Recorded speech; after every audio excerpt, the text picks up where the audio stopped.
Sure.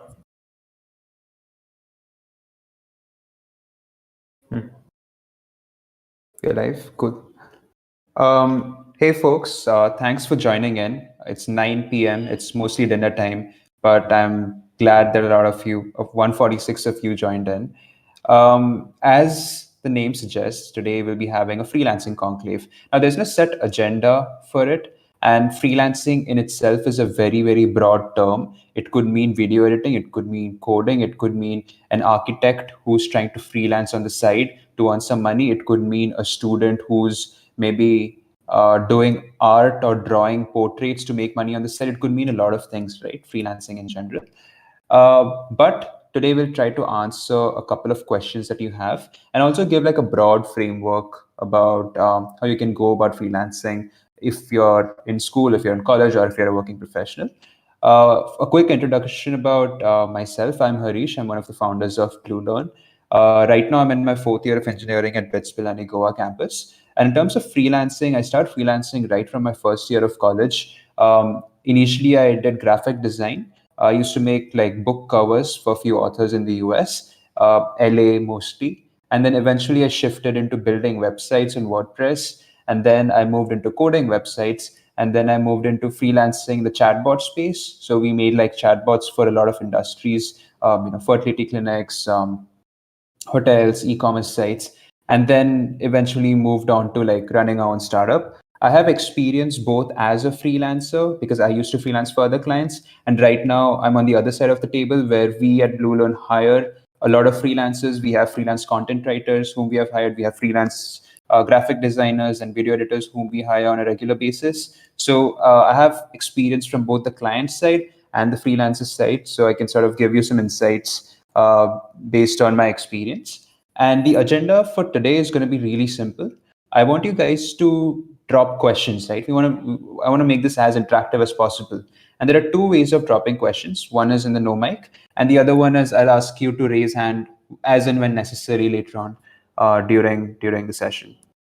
Now, to start off with, I want people who have freelanced before, someone who has maybe minimum of 1 year of experience to raise their hand. Someone who has freelanced before and has at least 1 year of experience with maybe 3, 4 clients, at least 3, 4 clients. I want you guys to raise hands. Experienced freelancers in the house, just raise your hand. Let's see how many of them we have. People who have freelanced before, raise your hand. It could be in any skill, doesn't really matter. People who have worked for a bunch of clients and have earned some money on the side. Cool. I'm going to ask a couple of these guys to come on the stage and let's see what field they freelanced in. Viraj, could you? Okay, we have Heisenberg on the stage. Heisenberg, is it possible for you to unmute and tell us what exactly did you freelance in and how did you get started? So I didn't actually start freelancing. I was working under a certain person, found him on YouTube, and he was giving me the clients. Actually, I made PPTs and stuff like designing PPTs and stuff for him, and through him was which I got some clients, like made a couple of bucks through him, but now it isn't really working out. So I'm thinking of something new, something better. And my experience is about 6 months, not exactly a year. Got it. Cool. Thanks, Heisenberg. Now, one thing I wanted to point out from what Heisenberg said is that he used a YouTuber to get clients. Now, that's a very good way of partnering up with other companies because what happened was when we started Hulock, right, which was the chatbot agency, we were too small. We were like second year college students trying to solve an enterprise problem, trying to solve a problem faced by a lot of companies. And we did not have experience selling to companies. We did not have any contacts. We did not have any networks. We did not know whom to reach out to. We did not have mentors. It was just us trying to figure things out using Google search. And that's when we realized that partnering up with people really helps, right? I'll give you an example. Say there's a website agency. There's an agency that only builds websites for a bunch of clients. Now, you as a beginner freelancer need not necessarily approach the client directly. If you think that, hey, approaching US clients or any international client is hard for me, then no need of doing that. Maybe try partnering up with a bunch of these web agencies and ask them if they need a web developer, and you can sort of indirectly start freelancing that way. And that's a much easier route because these web agencies anyway have a lot of projects, and they are always looking for people to hire. They're always looking for people to partner up with so that they can start taking more projects and giving it out to you guys. So try doing that. This is what I did in my first year of college as well. Like, I had a friend, his name was Rohan, and he ran like this small digital marketing agency where he used to run ads and make websites for a bunch of healthcare companies in the US. Now, since I was friends with him, I started sharing projects. So he sort of started involving me in projects, and we used to do a 50-50% split every time we worked on something. That's an interesting way. So this way, I don't have to directly start contacting the client. I don't have to waste time in sales calls and cold emails and cold calls. I can simply, have a good relationship with these agencies and get work from them. So as a beginner, this is something that you can definitely give a shot. And even Heisenberg sort of did it at the beginning, which is kind of cool. And yeah, that's something that I want to sort of put across. Let's get someone else on the stage, Viraj. Thanks, Heisenberg. You can leave now.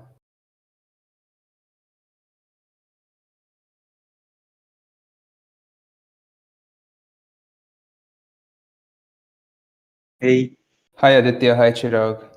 Hey, Cool. So, does any one of you guys have experience freelancing? yeah, I do have Okay, so I Aditya, I want you to how you quickly, going? yeah, I want you to quickly describe what you freelanced in, when did you get started, and how are you doing right now? So I'm currently doing graphic designing, and maybe I would say that I started in November or something, and I'm currently doing internships at two agencies. Should I say like one is marketing agency and one is a esport based agency. So yeah, both are doing pretty well in their own fields, and I'm happy with both of them. है ना?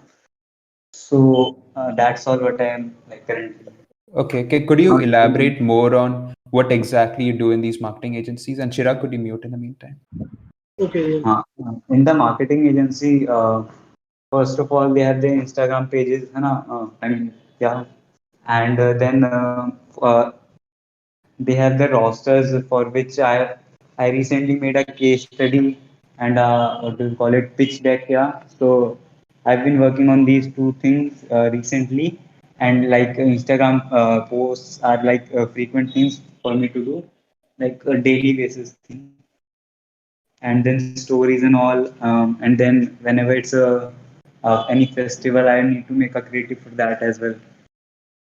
Got it. So you made case studies, you made posters, and you are also helping them out with making pitch decks and presentations and stuff like that.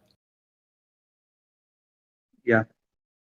Cool. That's interesting. I didn't know, you get paid to make case studies and presentations. Presentations is also quite a common use case I've seen. I think even the previous person who came in was speaking about this, about how he got paid for making presentations, which is pretty cool. Chirag, what about you? How did you get started with freelancing? yeah. I work as a web developer freelancer, and I have worked on a couple of projects for two clients. Like one was a printing company in Delhi, and other was like my own college startup. So I basically found them the latter one. I found it like on a community or groups or student groups of our college, and the first one that I got like that was one of my friends who knew like I do web developing. Basically, I was quite active at different platforms like where I used to share web development related things and all these things. Like everybody like in my college like knew that I do web development. So one of our friends who got this opportunity, who found this opportunity, shared it with me. So I reached out to client and presented my few things like I've made previously as a learning. So there I got like my second uh, project, web development project. Interesting. So you're saying you used your existing network, you contacted your friends, you contacted people whom you Yes, knew, and through them you got these projects. yes, in both Interesting. cases. Got it. Yeah. Now this is also something that beginner freelancers can keep in mind, which is contacting friends and family. Now, especially freelancing and B2B business in general depends a lot on trust, right? If you trust a person, then no matter how experienced or inexperienced they are, you would pay them, you would sort of give them a project.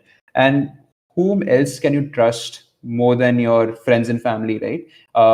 That they are the closest to you. They are the people who know you very well. So in terms of someone giving referrals, friends and family work really well. So don't be ashamed to WhatsApp or call your friends, family, relatives, and be like, hey, I just got started with, say, video editing. Do you know any store? Do you know any website? Do you know any startup that needs video editing help?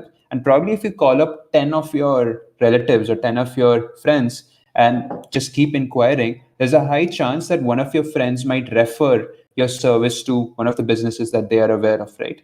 And this is a very cool way through which even the process of hiring works. Like right now, last month we closed two roles, two full-time roles. One of them was a React Native developer, and the other role was for social media marketing. Right. The first role for React Native developer came through a referral.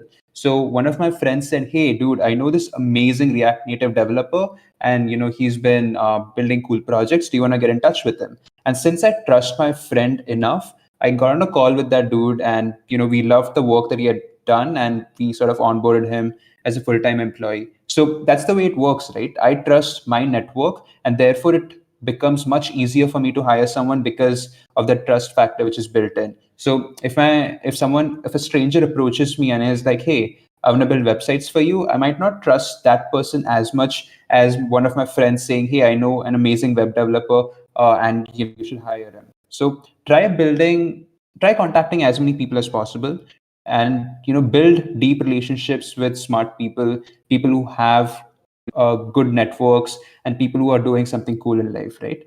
Another example could be, this is something that I usually do, is get in touch with really successful people. So I sort of try my best to stay in touch with people who are already successful, maybe founders who have raised a lot of money, or maybe people who run successful agencies and startups, and just stay in touch with them, because that way asking for help and giving help becomes much easier, and then their network becomes your network. So if they know someone special, then I can contact that special person through them and use their network to reach out to them, right? Like recently we want to reach out to the founder of Bounce, and I did not know that person directly, but I had friends who knew that person, and therefore I was sort of able to reach out to him easily and get on a call. So try somehow getting in touch with slightly successful people, and then use their network to your leverage. And it's not always a selfish situation. Or if you're building relationships with the person, and if you're just taking things, it's not going to work out. You'll have to help them out as well. So when people ask me for like an Instagram shout out, or help with their community, or help with their social media, or help with building out some parts of their tech, I get on a call and help them out genuinely, right? Not because I'm looking for something in return. So if you genuinely help people out and build good relationships with slightly successful people, then there's a high chance that they might give back to you whenever there's a requirement. That's a good point that Aditya and Chirag brought up. Another thing, if you guys are comfortable, could you share how much money is there in these particular freelance gigs? Maybe like slight rough hourly rates or project rates or whatever, so that we stay transparent with the audience as well. Okay, for the first for the first website on which startup of my own college, I got charged 1,000 rupees, and I made a couple of a landing page and a after page. two pages I made for them, and for the printing company for which I made, I got 6,000 rupees and made a like complete static website. Had around 10 to 15 pages, web pages. Thanks for sharing that, Chirag.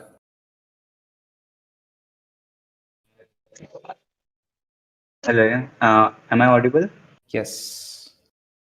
Okay. So at the marketing agency, they are currently paying me 5K per month, and I feel it's kind of underpaid. But yeah, like pretty good for me. I don't care for the pay as of now because I'm 16 and I'm just working for, portfolio and resume and just some experience now. So I don't really care much about the pay and all. Got it. So that's also a good way of looking at it. Like if you're like my first internship, they paid me 3K a month, but that's where I learned how to build communities. That's where I learned, I can probably name the startup also. It's called Push Start.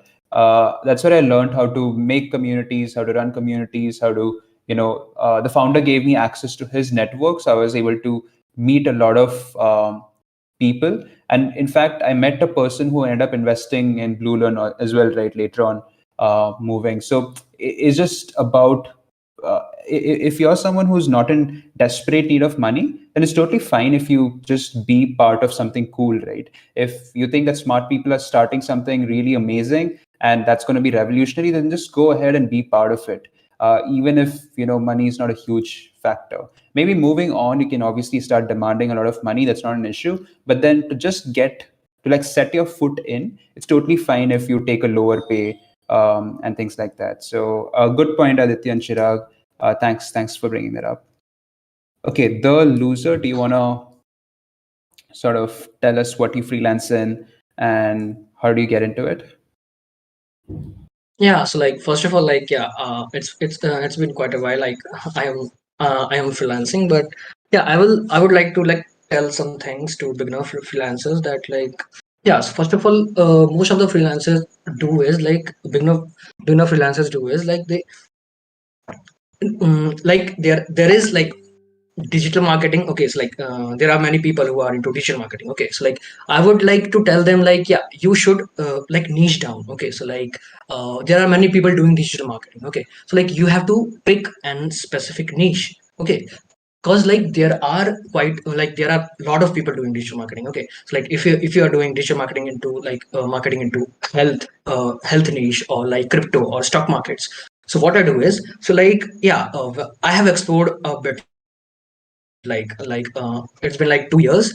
I, I I have been into digital marketing. So like yeah, first of all like earlier I was into photography. So like I was doing digital marketing for photographers. So like I was helping photographers to get clients and stuff. Okay, so like right now I'm working as like crypto digital marketer.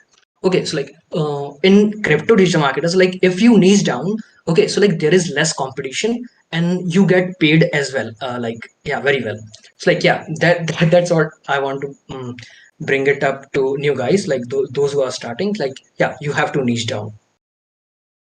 Yeah, and like right now, I work in crypto. Okay, so like I am working with a Chinese crypto startup. Okay, so like cause I am see so there here is two domains. Okay, digital marketing and crypto. So I do have knowledge of both the domains. Okay, so like here I am pretty unique. Okay, here I am pretty unique, and then like there are many less people like me. Okay, those who know digital marketing crypto. So like yeah, so that's why like yeah, I'm like getting very paid very well. So like it's quite like $1,000 per month or so, and this is my first internship. Yeah. This is an amazing point that Tilak brought up, sorry, Ritik brought up, which is um, combining different skills together to make something unique, right? Digital marketing, dude, har gali mein there are digital marketers. You just go out and everyone says, I'm a digital marketer. Like, how do you even differentiate yourself when there's a swarm of digital marketers out there? It became like such a common term that everyone started using, right? The moment I post a story on Instagram, I'm like, hey, I'm a digital marketer. Now, when there are so many people doing the same thing, you become a commodity, right? Rice is a commodity. You can buy cheaper rice. So the person who offers rice at a cheaper rate wins the market. So you'll have to keep, if you're in a saturated market like digital marketing, then you have to keep reducing your rates day by day, because one client might come up to you and be like, "Acha, wo digital marketer is offering the same service at half the price, so I'm going to go with them." And then it just becomes like a very terrible price war where you have to keep halving your price and not get paid for in terms of what you deserve.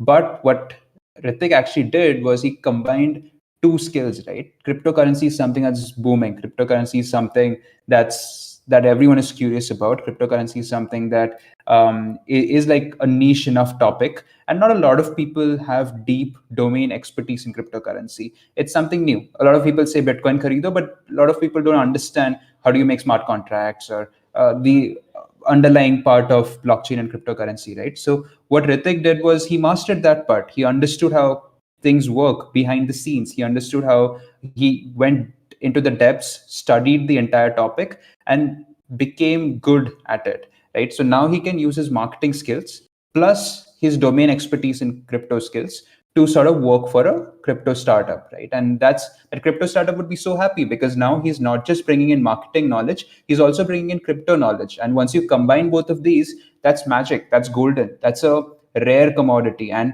since he is like one of the very few people doing it, his market rates are really high. $1,000 a month, insane, right? So that's something you have to remember. If you're in a market where everyone's doing the same thing, then probably niche down a little bit. Understand which exact category I want to dive deep into, and sort of monopolize that category, be the best at that particular category. So when I say graphic design, well, it's a very broad term. There are graphic designers who make posters for restaurants. There are graphic designers who make banners that I see every time I drive out of the airport. There are graphic designers who make social media posts. Such a broad thing, right? But what if I say, hey, I want to be a graphic designer who makes restaurant menus? Like, if I dive super deep, super niche into a particular thing, then I can start contacting all restaurants and start monopolizing that particular market, right? And that's something that you can keep in mind. So two takeaways. First one is niche down. Ask, go to the closest, go to the smallest of the smallest markets.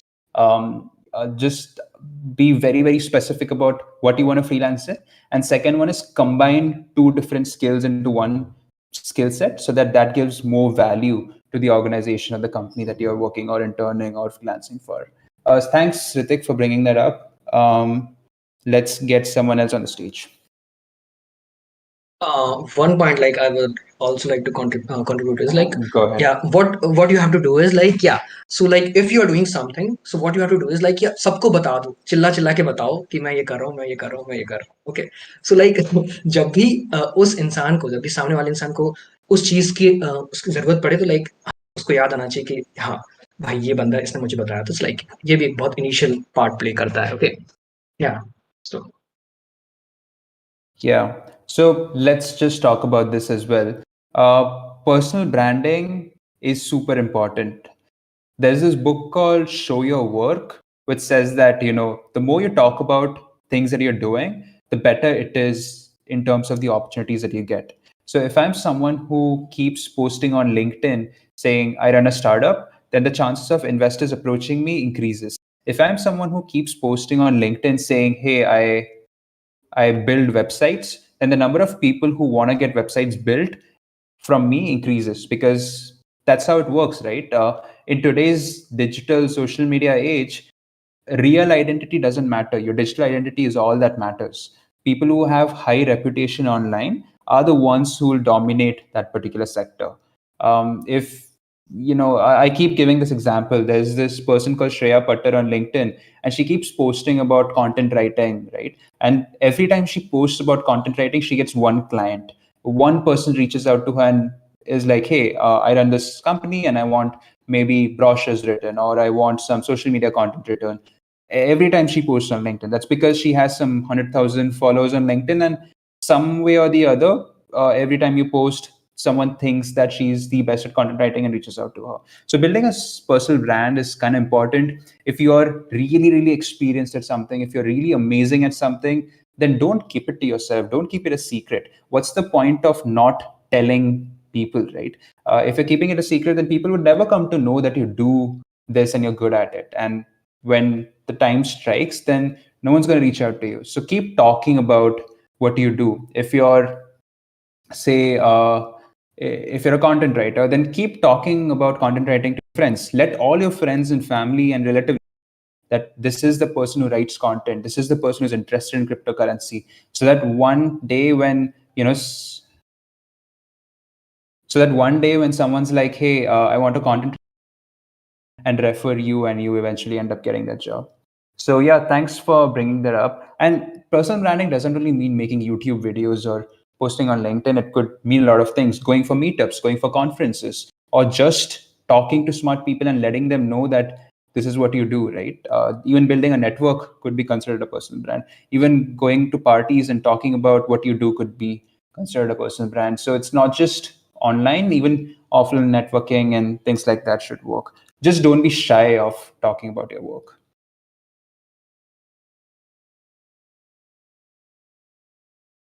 Cool. I think we can get someone else in as well. Oh, hi. So, yeah, you could probably read my name.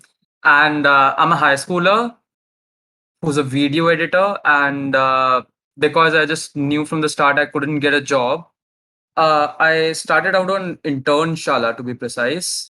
And yeah, I sent a lot of applications to like 100 to 200 applications in a day, and then 10 to 12 people call me, and I like just keep doing this until I got some work.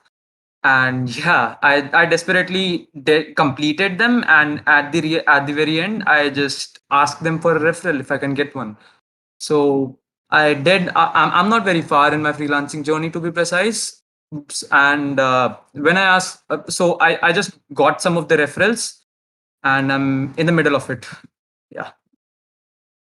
Great. So one common pattern that I'm noticing among all, they got their clients through referrals and not really by cold emailing or cold calling, which kind of makes sense because cold emailing and cold calling is like shooting in the dark, may or may not help you land a client, but referrals do help a lot. Like just getting referred by someone trustworthy is like one of the best ways of getting a client. So that's one common pattern that I'm noticing. But thanks, Nishkash, for sharing this. And how do you price your services?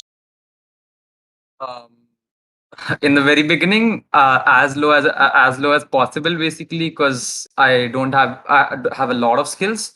But yeah, I try to look up for the market price and just reduce it, or maybe whatever the client agrees on. I don't have especially any sort of a commitment. It's just whatever works for me, because yeah, I'm trying to build my portfolio at the moment.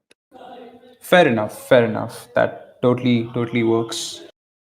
Great, Nishkash. Thanks for coming in. Anyone else who wants to share their experience of freelancing?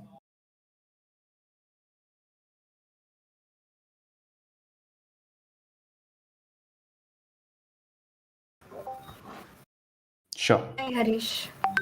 Hi, Dikshita. Yeah, so thanks to you, I started my freelancing journey from Discord itself, Clinify's channel.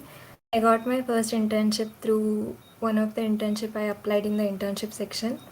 It is a Bitspilani startup, and later on I applied through LinkedIn. I got currently I'm working at two startups. So one of them pays me 4,500 and the other one is 7,000. And there's a bit concern about it. Shall I tell it now or later in the Q&A session? Sure, you can say it now itself. Yeah, so there's one problem. They pay me on a monthly basis, so that's really a problem because we have to give something, some or the other update daily, and we need to meet the expectations.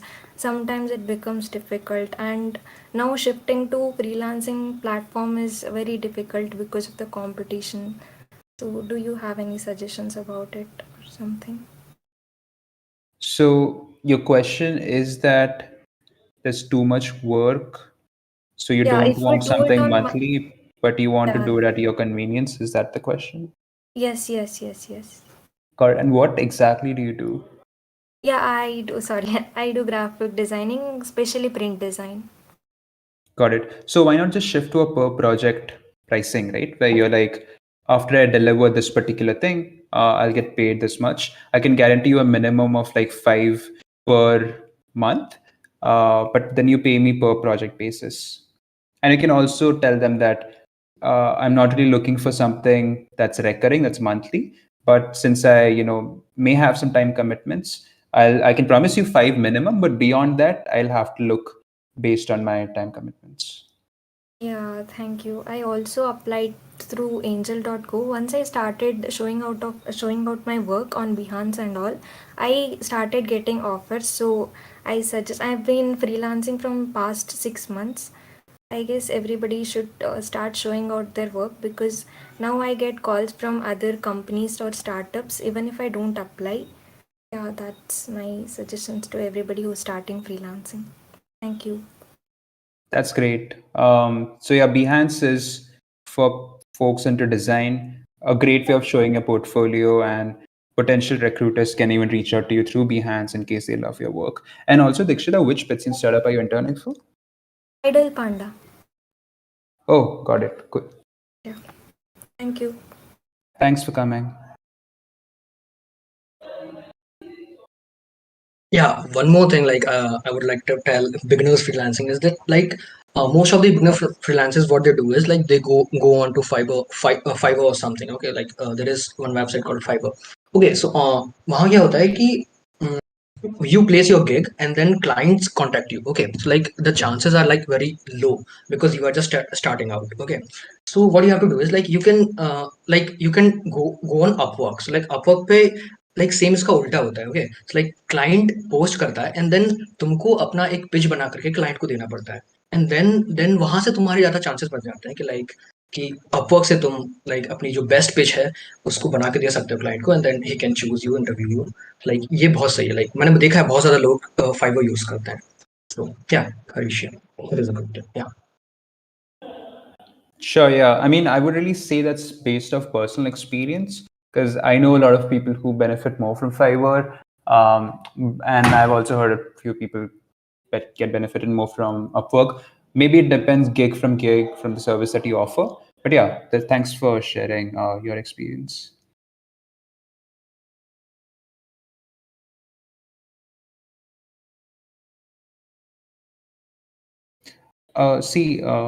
Okay, let's take 2 questions from the chat and then people to come on the stage. Or might as well just call people on the stage just to that.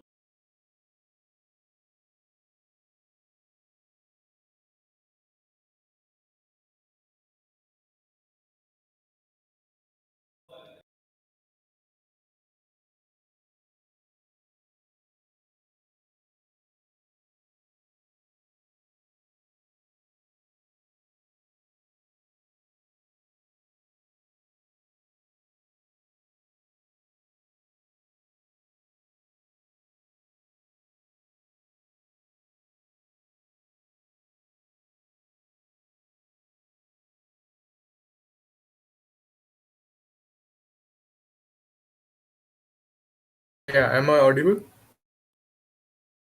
Yeah, so I learned some web development. I learned HTML, CSS, and JavaScript. And now I can make some really beautiful websites using vanilla JavaScript. But I am really unsure about should I start freelancing? Like I'm unsure about my skill set, or should I wait and learn React and some backend then start freelancing? So yeah, that's my question. Cool. Good question. I can give you an example of our current front end developer. His name is Darshil, and I'll tell you what happened. So last year when I was building Bluelearn, it was just a Telegram group at that time, and I was like, probably we can even make a website. So I put out an Instagram story that said, "Hey, I'm looking for a web developer who can, help me build a website." I knew basics of HTML and CSS and JavaScript, but then I'm not the best web developer. My front end skills are pretty bad. So I put this Instagram story, and one person called Darshil contacted me, and he was like, "Dude, I'm just learning HTML. That's all I know. But I promise that once we start working, I can pick up other tech stacks. I can start learning CSS. I can start learning a bit of JavaScript and then help you pull off a website. And I was like, sure, this person seems like someone who, you know, could help me, and plus he's learning, and he's learning pretty fast. So we started building the website. Within a month he mastered CSS, HTML, and JavaScript because we were working on a project together. And later on, eventually he started learning React, and later we took him as an intern, and now he's like a full-time. And he lives in Gujarat, and now we just sort of sponsored him and got him to Goa, and he's in the office right now. So that's a cool way through which you can actually do stuff, because when he joined in, he just knew HTML, but because he joined a high growth startup, within like 8 to 9 months he was on Your Story, and things pretty much changed for him. But then my point being, when he started, he just knew HTML, but still he started working with us, right? He started working on a project. And I think most learnings come when you actually work on real world stuff. Waiting in your house, in your room, coding all night, hoping that one day you'll master all tech stacks, is never going to happen, because web development in itself is so extensive that you can't learn all technologies at once. It usually, the case is that, hey, for this project I need XYZ, and therefore I'm going to learn XYZ. It's never the case that I'm going to learn everything and then go out there and work. So I would say, even if you know a little bit, go out there, start building personal projects, start working with other startups, start going out there and working with clients on freelancing projects. Even if you know a little bit, just get your hands dirty and learn on the way. And I think that's one of the best ways through which you can learn, right? Even your learning pace will increase a lot, because now you're forced to learn. Now, since you're working on a project, you'll be like, acha, I have to somehow learn, and you'll stay motivated throughout the process. While if you're waiting for the perfect thing to strike one day, then that's probably not going to work out. Even at BITS Pilani, right? All these CS graduates aren't experienced at all. Half of them don't know how to make websites, dude. Like, it's just that they get trained after they join the company and then eventually become amazing developers. So no one's perfect. No one's like an amazing developer from the beginning. It just takes time. That's my personal opinion. When I got started with graphic design, I had never opened Photoshop in my life. And when I got the first project, that's when I started Googling up how to use Photoshop, and then eventually navigated my way into knowing basics of Photoshop. And I didn't even learn Photoshop completely. I just sort of like learned whatever was required for the project, and just pulled it off, sent it to the client, and got paid for it. Oh, Darshil is here as well. Everyone. Yeah, we are in the same house, so it's kind of cool. Yeah. So yeah, that's my point. Just get your hands dirty and start working on projects. So don't ever be like, I'm inexperienced, I can't work on it. Get the basics done, and just go for it. Yeah, thanks for the suggestion.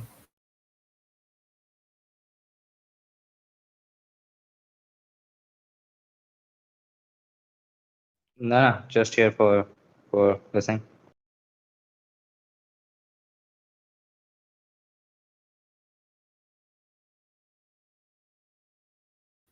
Sure, I'm losing my breath, man.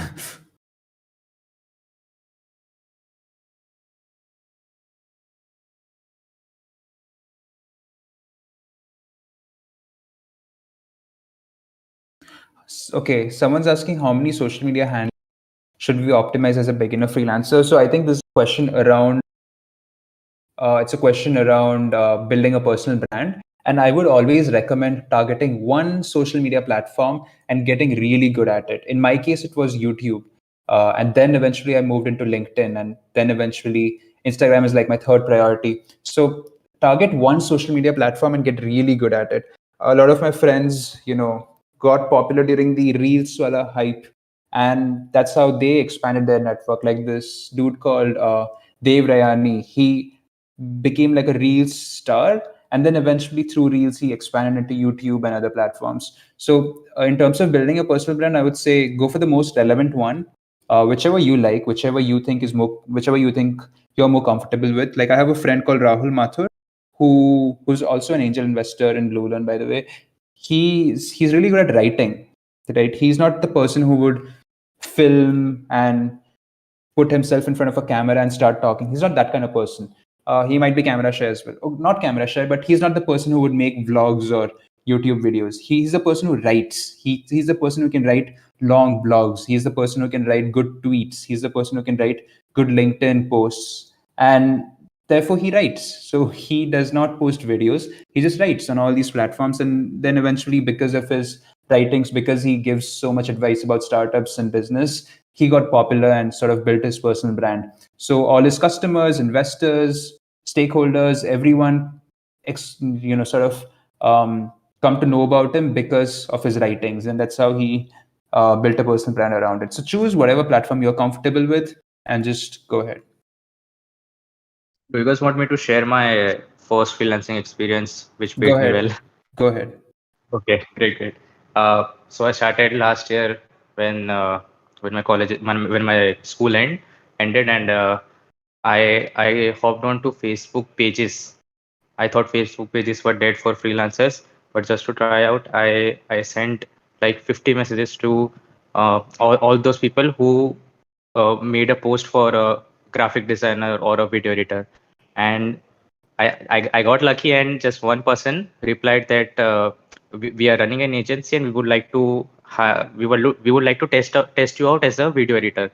I agreed, and they they gave me work which was on making videos for small students, like 1 to 5 standard students, and they paid 2,000 per video. One video took 2 days to complete, and at that time I didn't even knew how to use Premiere well, or I was just starting out, and I made the first video. They were like, it's fine, and then we continued, and I made like 10 videos for them in like 2 to 3 months, and then I left. Yeah. Thanks, Darshil. Thanks for sharing that. And by the way, guys, I might have to hop on another call in a bit, so we can sort of speed run this, and we'll be having more of these freelancing conclaves. So it's not a one-off thing; it'll happen again. In the meantime, let's try answering a couple of more questions. We can get people on the stage.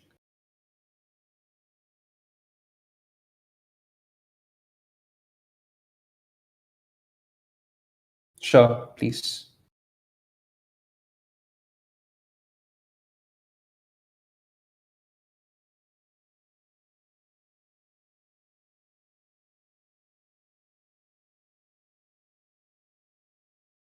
Okay, cool. So two ways of approaching this. One is approach people who are in a very early stage, right? When I approached Darshil, I was in early stage. I was like me and Shreyans trying to do something. We were college students. We did not even have enough money to pay someone. That was how early we were. But Darshil trusted us, right? He wasn't like, oh, this is not a company. There's just two dudes trying to build something. He trusted us. So it goes both ways. We were scrappy on our end. He was scrappy on his end.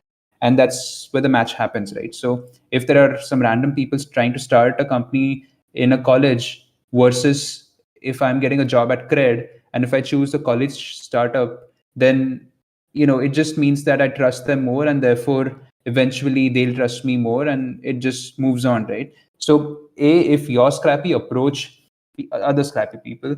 Second way of looking at it is, if you do not have good projects to show, then just build it out personally, right? Just go on YouTube or go on Instagram or go on Google and type in what all projects can you build, and build really solid personal projects, and then you can use this to get good clients. So if someone already runs an established business, then the only way you can gain their trust is by showing good projects. Like the way we hire has evolved over time. Last year, Darshil came in because we were at a very, very early stage. We were getting started. No one trusted us, but Darshil was like a savior for us because he joined in and he trusted us. We trusted him.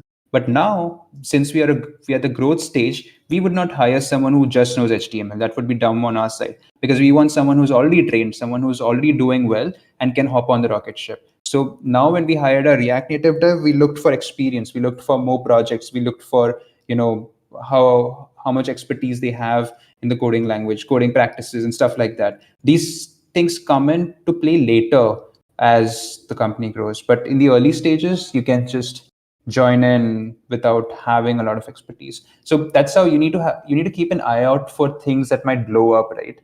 You need to look for ambitious people. You need to look for smart people. You need to look for things that might just do well sometime in the future, and join in as early as possible. This is from a very startup context, but if you're asking from a freelancing context, then yeah, if you know the basics, then probably no one's going to trust you until you have a good network and you've sort of built a good relationship with them. So try doing that, or just build your own personal projects and show them your worth.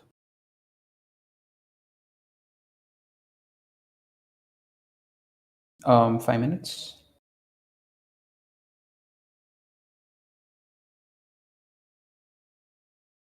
Freelance contracts are pretty easy, to be honest. A is just ask your client, oh, by the way, do not start a project without signing a contract. Especially when there's like a considerable amount of money involved. Even if it's like a little amount of money, do not start something without having like something written on paper. Because no matter how much you trust that person, as long as it's not on text, or as long as it's not an email, or as long as it's not a document, it's not legally binding, right? So if you want someone to deliver on their promises, please get a contract signed. You can get simple contracts online. Just type in freelance contracts and you'll get a bunch of them. Just pick out one of them, but make sure that both the parties sign before even starting the project. Because else, if you start a project without signing a contract, and if there are payment issues, or if they're asking for too many things, then it might become an issue.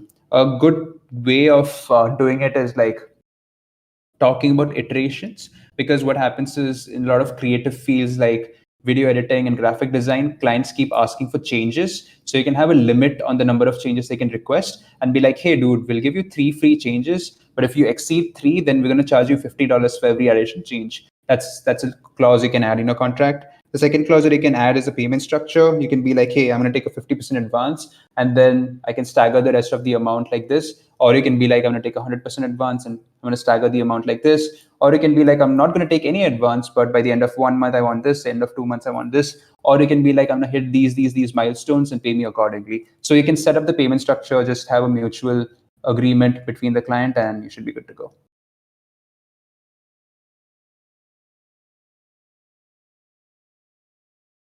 To be honest, as I said, these aren't legally binding, so just choose your clients wisely.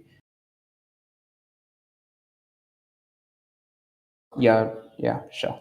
Thanks, guys. This was amazing. Great questions. Also, it was good to see so many other experienced freelancers come in and share their journey. I hope you learned something. And if you did, then please recommend these sessions to your friends. Ask them to join the server. Tell your college, school, workspace about Bluelearn. And that's something that we would really, really appreciate.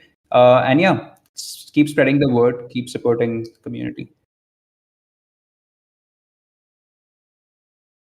Oh yeah, sure. So on the server, it's like a university on cloud, or a place where you get to learn skills that are not taught in college, and also meet really other smart people, right? It's like a networking place for college students. So on the left hand side, you can see a lot of things like general chat. You can go there, hang out, chat, programming, development, freelancing, design, arts, photography, marketing, JE Bitsat, finance, astronomy. You can find people in all these fields, right? So unlike WhatsApp, where you can't even chat, you can come here and start chatting. You can meet other people, you can discuss topics, you can share resources, and have this social learning element where learning is not boring, but you're learning with your friends and having fun. And at the same time, we have a lot of interesting sessions on the server. So open mics, music concerts, debating, English practice sessions, founders coming in and doing Q&As, or people listening to cool music. We also have a study together channel.